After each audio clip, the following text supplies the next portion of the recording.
The door slams, a slit of light appears, and for 1 hour each day a man remembers he still exists, but that hour may be the only thing keeping him from unraveling. The first night they closed the door behind me. The sound folded into the corridor and never came back. A narrow shaft of light cut across the concrete floor, proof that morning had happened somewhere else.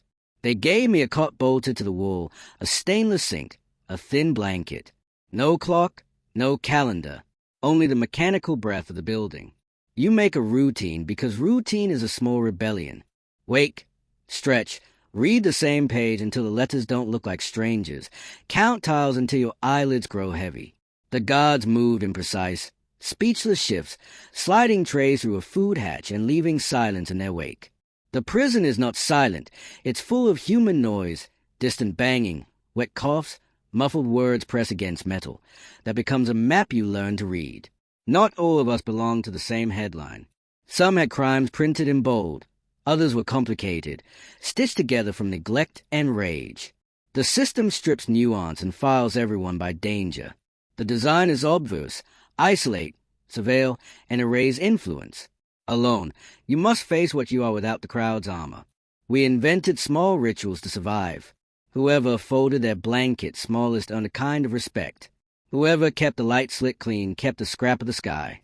Books and the rare TV hour turned into islands of meaning. Those tiny comforts were the currency of endurance. Then a rumor moved through the cell blocks like smoke.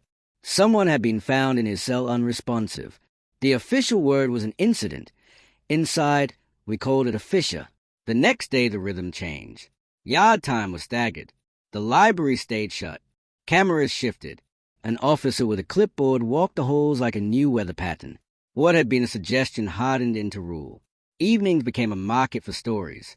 We traded fragments, memories, a single regret, a line from a song, little offerings that reminded each other of being human. There was a kindness in that, small narration stitched into companionship. Some men spoke flatly, practiced for survival. Others trembled, as if the words themselves might save them.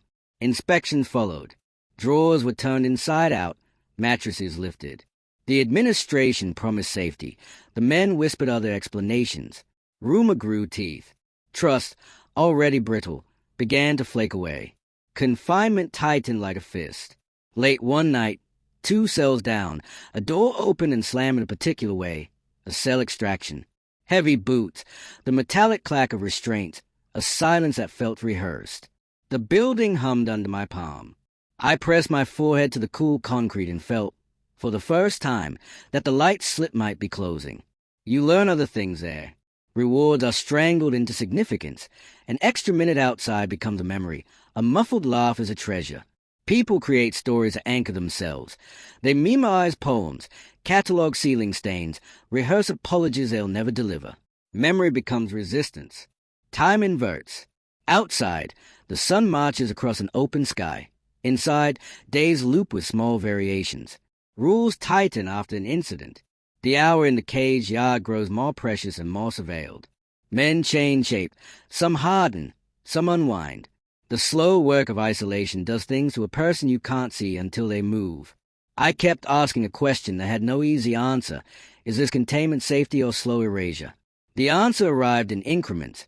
Stricter schedules, fewer privileges, the sound of boots. Each tiny shift was a wedge. That night, as the lights dimmed and the distant banging threaded into a single long note, I counted backward from 100. Somewhere beyond my door, 3 slow knocks began and then stopped. The knocks moved like a shadow across the concrete. In that silence I understood the system's true design, not merely to keep men apart, but to remove the world from them. I began measuring existence not in days, but in small acts, watered memories until they took root, greeted a sunbeam like contraband, and kept a whispered list of the things I refused to let go. Survival, I learned, were protecting what remained of myself precisely. There's a rhythm to prison noise, doors, chains, footsteps, orders. But every so often, something breaks it. For me, it was the sound of humming, low, tuneless, and steady, like someone whispering to themselves just to prove they still existed. It came from cell 43. I never saw the man's face, only his shadow flickering beneath the door when the light hit the corridor. We weren't supposed to talk, and the walls weren't kind to secrets. Still, silence is a heavy thing. It starts to beg for cracks. I started listening for him every night. His humming always began at the same hour, the moment after the guards finished their final round. One song, over and over, the rhythm of survival. Then one night, it stopped. When silence replaces sound in a place like this, it isn't peaceful, it's ominous. I waited, listening through the air vent, until I realized the building had changed its breath. Boots, radios, a clatter of keys from the central corridor. Something had happened in cell 43. The next morning, my meal slot stayed shut. No breakfast, no explanation. When the food finally came, it was cold, rushed, and silent. I saw a glimpse, an officer's gloved hand, trembling slightly. That's when I knew the rumor was real. They said he tried to break the vent open with a piece of metal from his bed frame. Some said he was trying to escape. Others said he was trying to breathe. Whatever the truth, cell 43 was emptied before dawn, and the humming never returned. They stripped the unit after that. Sheets, pencils, anything that could bend or break. For 3 weeks, the light stayed on through the night, buzzing like insect against your eyelids. You start to understand why people talk to themselves. The walls become your audience, the air your only friend. Then the voices came. At first, faint murmurs through the pipes. Maybe the sound of water, maybe memory. But one night, a voice came through clear as a prayer. "You still there?" I froze. It wasn't the hummer. This was new, deeper, slower, the voice of someone who'd been here long enough to lose track of what real conversation felt like. I pressed my mouth close to the vent. "Yeah," I whispered. He exhaled, long and careful, like someone lighting a cigarette they weren't allowed to have. "Don't answer next time," he said. "They record the ducts." I didn't know if it was true.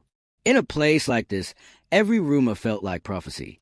Still, I never spoke again. But I listened, because listening, in here, is a form of rebellion. That's when I began noticing patterns.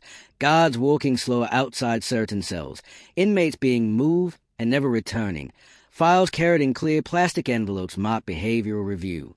Whatever happened in cell 43 had spread like a stain. It wasn't just about one man. It was about control. When one inmate cracks, the system tightens around everyone. Days became experiments in endurance. The absence of noise grew heavier than noise itself. You start to count the small betrayals of your own body, how your hands shake when you hear footsteps, how your heart speeds up when a door closes. But the human mind is stubborn. It builds stories from scraps. I began to imagine who he was, the man from cell 43. Maybe he was innocent, maybe guilty, maybe both. In my mind, he had a daughter who sent letters that never arrived, a mother who still believed he'd call. One afternoon, a folded note appeared under my door. No handwriting, just a smear of pencil graphite shaped like a message. "We don't leave, we fade." That night, I didn't sleep. The humming never came back. But sometimes, when the lights flicker and the walls hum with the air system, I swear I hear a low tune buried beneath it. The building holds memories the way old wounds hold pain. Cell 43 is empty now, or so they say. But every time I close my eyes, I see a man pressing his ear to the vent, whispering into the concrete, trying, even in silence, to make the world answer back. And somewhere deep inside this fortress of order and punishment, I start to wonder, what happens to a person when even their voice is forbidden? The answer might be waiting in the next corridor, the one they never let us see. The corridor that doesn't exist. They called it C-block extension. That's what the guard said when an inmate vanished from the roster, transferred to extension. No one ever saw where that was. But we all heard it. The hum changed there, low, electric, too constant to be a generator. The first time I caught wind of it, I thought it was just nerves. The building hums all the time, pipes, vents, air handlers, but this was different. It pulsed, like something alive inside the concrete. Then, one morning, everything in our block froze. Doors didn't open. Light stayed red. Silence turned solid.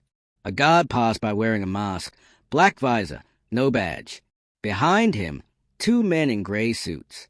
They weren't Bureau of Prisons. They were something else. We watched through our meal slots as they stopped at cell 19. There was shouting, then nothing. The next sound was the hiss of a taser, the clank of chains, and the unmistakable click of reinforced boots leaving the hall. By afternoon, cell 19 was empty. Later that day, the voice through the vent came back. Quiet, clipped. He's gone. They took him downstairs. Downstairs. I whispered, there's no downstairs. That's what they want you to think. I didn't sleep that night. My imagination crawled under the concrete. I pictured an underground hallway lined with soundproof doors, the kind of place where they tested how long silence could stretch before it broke a mind.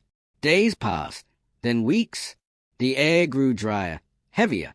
I started hearing footsteps that didn't match any shift schedule. Slow, even steps that stopped outside random cells and waited. One night, they stopped at mine. 3 knocks. Pause. Then 2 more. I didn't answer. Didn't breathe. But I knew someone, or something, was listening on the other side. The footsteps drifted away, but the sound of the locks in my head stayed. The next morning, I woke to find my bed unbolted from the wall. No explanation. The guards just stayed, stone-faced, as if daring me to ask. They wanted me to notice, to wonder if I'd been marked for the extension. That's how the game works here. They don't break you by force. They make you break yourself with questions. Why is your cell colder today? Why does your meal arrive late? Why does the camera above your door move slightly when you're trying to sleep? The voice through the vent, my invisible neighbor, grew bolder. They monitor reactions, he said. Not words. They study what fear sounds like. His voice was ragged, but steady, someone who'd seen more than the rest of us. Who are they? I asked. You'll see, if they pick you. For 3 days, he went silent again. Then, just before dawn, a noise echoed through the vent. Metal scraping, a grunt, then a muffled plea.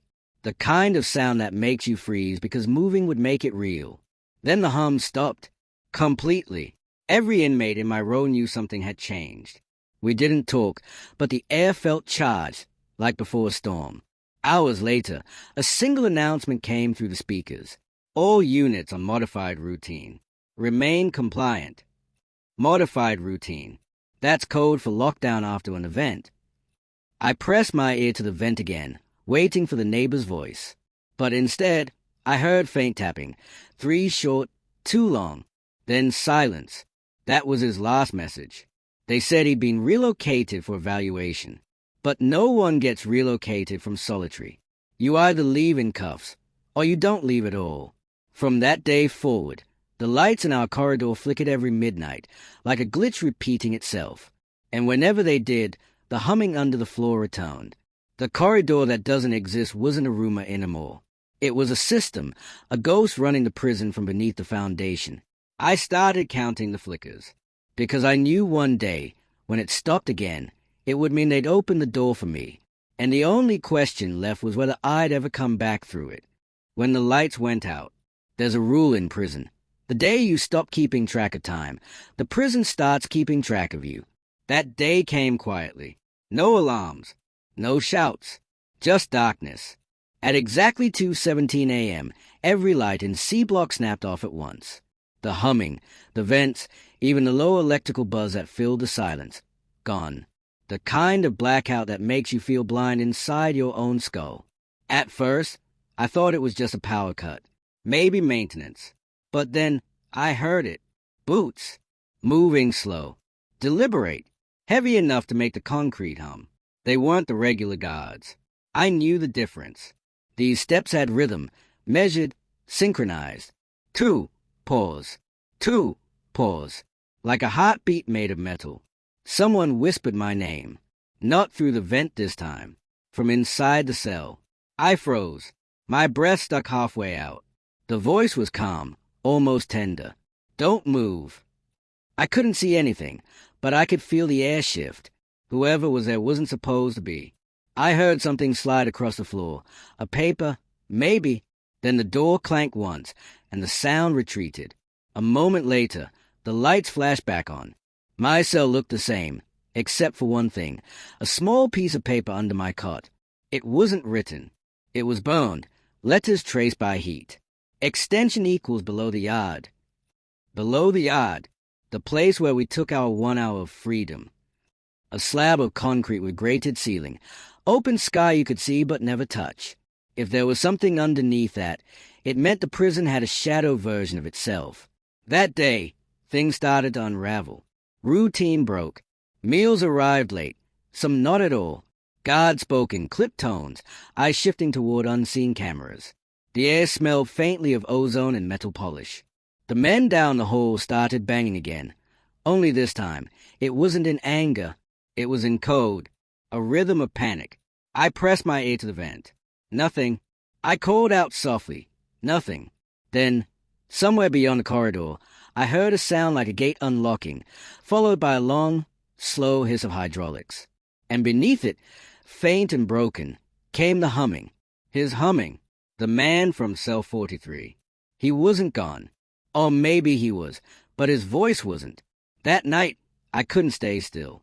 I paced the cell, tracing the edges with my hands, looking for seams, cracks, any sign that something lay below. At the far end of the wall, near the toilet pipe, I felt it, a hollow vibration, rhythmic and deep like a pulse through the stone. When I pressed harder, the sound changed pitch. Something answered back. I didn't know if it was machinery or madness, but it felt alive. By morning, I wasn't the only one who'd heard it. The entire block whispered through the air ducts, short messages, half words. Under us. Testing. Don't resist. Then came the announcement. All inmates, prepare for sensory evaluation. No one knew what that meant, but we learned fast. One by one, the lights dimmed again, and the vents hissed a sweet-smelling vapor. My vision blurred. My muscles grew heavy. I remember the floor tilting, the sound of a cart rolling, and hands under my shoulders. When I woke, I wasn't in my cell. White light, a camera above me, straps around my wrists. The smell of antiseptic and old concrete. A voice spoke over an intercom. Do you understand where you are? I didn't answer. My mouth was dry. My tongue felt like sandpaper. The voice repeated, slower, this is not punishment. This is observation. Somewhere behind the glass, figures moved. White coats, masks, notebooks. They weren't guards. They were scientists or something like it. They called this place Extension. Below the yard. And when they finally leaned close enough for me to see their eyes, I realized the truth. We weren't being punished anymore. We were being measured. They said the extension was for observation. But when the lights flickered to life down there, I saw the truth. It wasn't a lab. It was a graveyard built for the living. Rows of cells, smaller than coffins. Every wall lined with cameras. Red dots blinked in perfect sync, like 1,000 unblinking eyes. Each cell held a man, strapped and silent, their faces covered by white cloth masks, numbers burned into the fabric where their names should have been. When I tried to speak, my throat ached. My voice cracked out a whisper. Where am I? A speaker clicked on overhead. You're part of the study now. Study of what? Faye. The word echoed until it didn't sound like a word anymore, just a shape that filled the room. They showed us images on the walls, faces, crimes, memories that didn't belong to us. Some were ours, some weren't. They were testing what made us react. The longer you stayed, the closer the hum came. That same vibration from the walls. It wasn't a sound anymore. It was inside you. One man in the row opposite me started laughing, then screaming, then laughing again. They came for him first. The door opened. White light swallowed him whole, and when it closed, the hum got louder. That's when I understood. Every time someone broke, the place fed on it. I don't know how many days passed. Down there, time isn't measured by light. It's measured by how long you can hold on to who you were before you forget. Then, one night, the hum stopped again. Total silence. The kind that presses against your chest like water. A red light began to blink above my head. 3 times. Then pause. 3 times again. The same pattern my neighbor used through the vent. He was alive. Some way. Somehow. The straps loosened by themselves. I don't know if someone helped me or if the system glitched. I stepped out barefoot onto the cold floor and followed the red light. down a corridor of locked doors, each marked data retained. I didn't want to know what that meant. At the end of the hall, a single steel door waited. I pushed it open and felt wind. Real wind. I was back under the yard. The ceiling was a lattice of steel grates. Through them, I saw the night sky for the first time in weeks. Stars. Faint. Shaky. But real. Behind me, the hum started again. But this time, not below. Above. It was spreading through the vents, through the speakers, through every wall. I ran. The next thing I remember is waking up in my old cell, light flickering overhead. No straps. No scars. The note under my cot gone. My name back on the door. As if none of it happened. But when I looked into the tiny mirror bolted to the wall, I saw something new, a faint burn mark under my left eye. A number. The same as his. They say the extension doesn't exist. That it's just an inmate myth. But every night, when the lights go out and the hum starts low and steady on the floor, I can feel it calling again. And I know they are still watching. Because in this place, freedom isn't when the doors open. It's when they finally stop looking. If you made it this far, remember, every prison keeps its secrets. Some are locked behind bars. Others are buried beneath them. If you think this story was chilling, wait till you hear what really happens when the lights go out inside America's forgotten prisons. Subscribe, stay curious, and whatever you do, don't stop listening to the hum.